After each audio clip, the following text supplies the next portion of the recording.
Hello everyone, আসসালামু আলাইকুম। দুইটা মাত্র আলু আর 1 কাপ আটা দিয়ে আপনাদেরকে আজকে ভীষণ মজাদার একটা নাস্তার আইটেম তৈরি করে দেখাবো। এটাকে আপনারা মিনি পটেটো সামোসাও বলতে পারেন। খুব সহজেই তৈরি করে নিতে পারবেন। ভীষণ ক্রিস্পি হয় আর খেতে অসম্ভব মজা। আশা করছি আজকের মজাদার এই নাস্তার রেসিপিটি আপনাদের ভালো লাগবে। ভালো লাগলে প্লিজ একটা লাইক দিয়ে পুরো ভিডিওটা দেখবেন। নাস্তাটা তৈরির জন্য এখানে আমি মেজারমেন্ট কাপের 1 কাপ পরিমাণ আটা নিয়েছি। আপনারা চাইলে ময়দা দিয়েও করতে পারেন। সাথে দিয়ে দিলাম হাফ চা চামচ পরিমাণ লবণ আর দিয়ে দিলাম হাফ চা চামচ পরিমাণ চিলি ফ্লেক্স। তবে আপনারা ঝালটা যদি একটু বেশি খেতে চান তাহলে চিলি ফ্লেক্সটা বাড়িয়ে দিতে পারেন। সাথে দিয়ে দিলাম 1 টেবিল চামচ পরিমাণ তেল।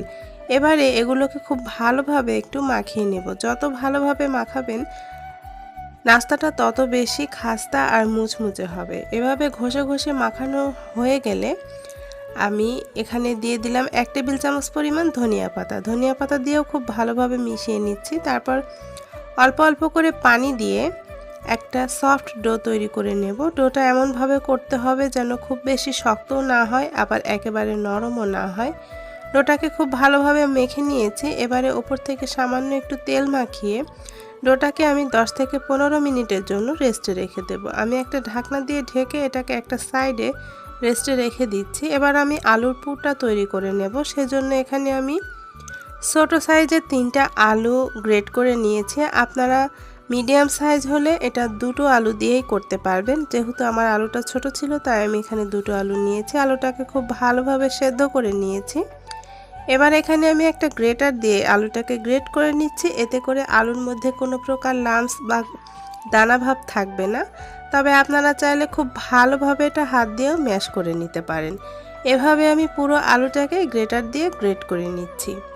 আর চেষ্টা করবেন যেন আলুটার মধ্যে কোনো প্রকার পানি না থাকে। পানি থাকলে কিন্তু পুরটা নরম হয়ে যাবে। এবারে এর মধ্যে আমি মশলাগুলো অ্যাড করব। দিয়ে দিচ্ছি 1 চা চামচ পরিমাণ মরিচের গুঁড়া। ঝালটা আপনারা আপনাদের পছন্দ অনুযায়ী দেবেন। আর চাইলে এখানে কাঁচা মরিচটাও খুব মিহি করে কুচি করে তারপর দিয়ে দিতে পারেন। দিচ্ছি হাফ চা চামচ পরিমাণ ভাজা জিরার গুঁড়া।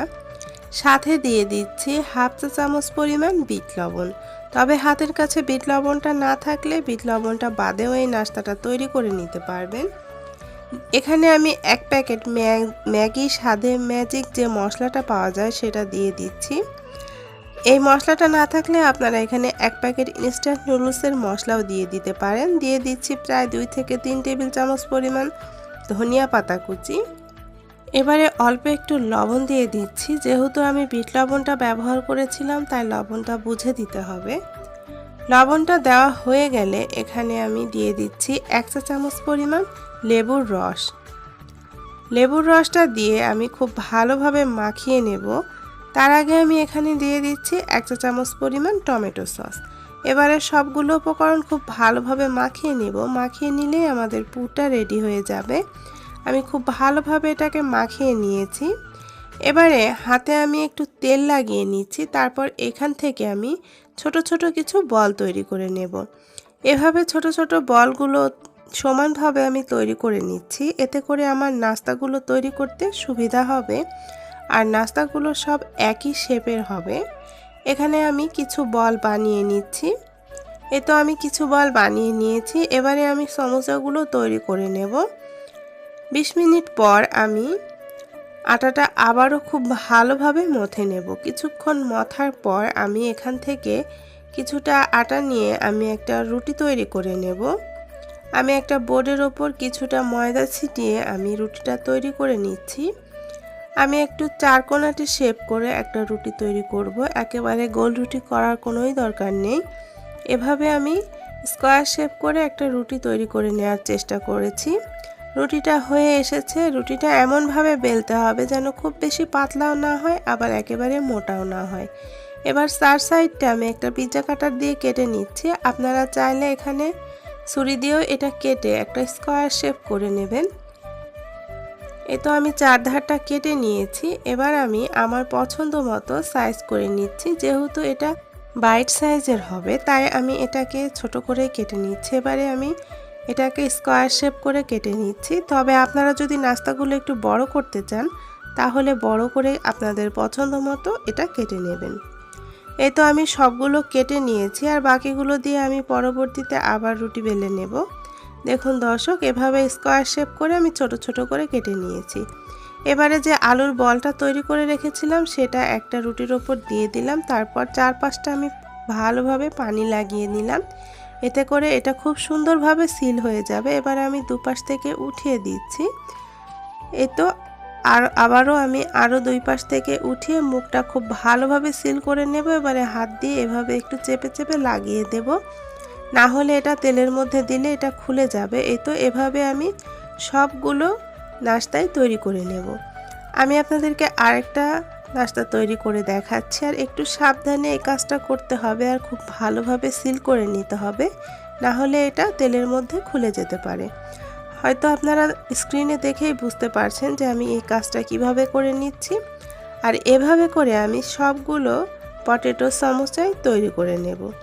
এই তো আমি এখানে সবগুলো তৈরি করে নিয়েছি। আপনারা চাইলে এগুলো ফ্রোজেন করে রাখতে পারেন। এভাবে এটাকে 1 ঘন্টার জন্য ডিপ ফ্রিজে রেখে দেবেন। তারপর এটা যখন একটু শক্ত হয়ে আসবে তখন কোনো এয়ারটাইট বক্স অথবা জিপলক ব্যাগে ভরে সংরক্ষণ করতে পারেন। জাস্ট ফ্রিজ থেকে বের করে গরম তেলে দিয়ে ভেজে নিলেই হবে। এবারে আমি নাস্তাগুলো ভেজে নেব। সেজন্য চুলায় একটা প্যান বসিয়ে তেল গরম বসিয়ে দিয়েছি। তেলটা যখন হালকা গরম হয়ে এসেছে সে পর্যায়ে আমি নাস্তাগুলো দিয়ে দিচ্ছি। কোনোভাবে অনেক বেশি গরমে তেলে নাস্তাগুলো দিতে যাবেন না, তাহলে এগুলো মুচমুচে হবে না। তেলটা যখন হালকা গরম হয়ে আসবে সে পর্যায়ে এগুলো দিয়ে দেবেন। তারপর চুলার আঁচটা লো টু মিডিয়ামের মাঝামাঝি রেখে এগুলোকে ভেজে নেবেন। এক পাশটা যখন একটু শক্ত হয়ে আসবে সে পর্যায়ে আমি এগুলোকে খুব সাবধানে উল্টে দিচ্ছি। চুলার আঁচটা লো টু মিডিয়ামের মাঝামাঝি রেখে এগুলোকে ভেজে নেব। আমি এগুলোকে গোল্ডেন ব্রাউন করে ভেজে নেব। আমি প্রায় 4-5 মিনিটের মতো এপিট ওপিট করে এগুলোকে ভেজে নিয়েছি। খুব সুন্দর একটা গোল্ডেন কালার চলে এসেছে। এবারে আমি এগুলোকে তেল থেকে উঠিয়ে নিচ্ছি। সবগুলোকে আমি তেল থেকে উঠিয়ে নিচ্ছি আর বাকি সমোসাগুলোকেও আমি ঠিক একইভাবে তেলে ভেজে নেব। এ তো আমি সবগুলো নাস্তায় ভেজে নিয়েছি। তারপর এটাকে আমি পরিবেশন করে নিয়েছি। এটা আপনারা খুব সহজেই তৈরি করে নিতে পারবেন বাচ্চার টিফিন কিংবা বিকেলের নাস্তার জন্য। আশা করছি আজকের সহজ ও মজাদার এই নাস্তার রেসিপিটি আপনাদের ভালো লেগেছে। ভালো লাগলে আমার রেসিপিটি আপনারা ফ্রেন্ডস অ্যান্ড ফ্যামিলির সাথে শেয়ার করতে পারেন। আর এখনও পর্যন্ত যারা আমার চ্যানেলটি সাবস্ক্রাইব করেননি প্লিজ আমার চ্যানেলটি সাবস্ক্রাইব করে আমার পাশেই থাকবেন। সবাই ভালো থাকবেন, সুস্থ থাকবেন। আগামীতে আবার আপনাদের সাথে দেখা হবে নতুন কোনো রেসিপি নিয়ে। সে পর্যন্ত সবাইকে আল্লাহ হাফেজ।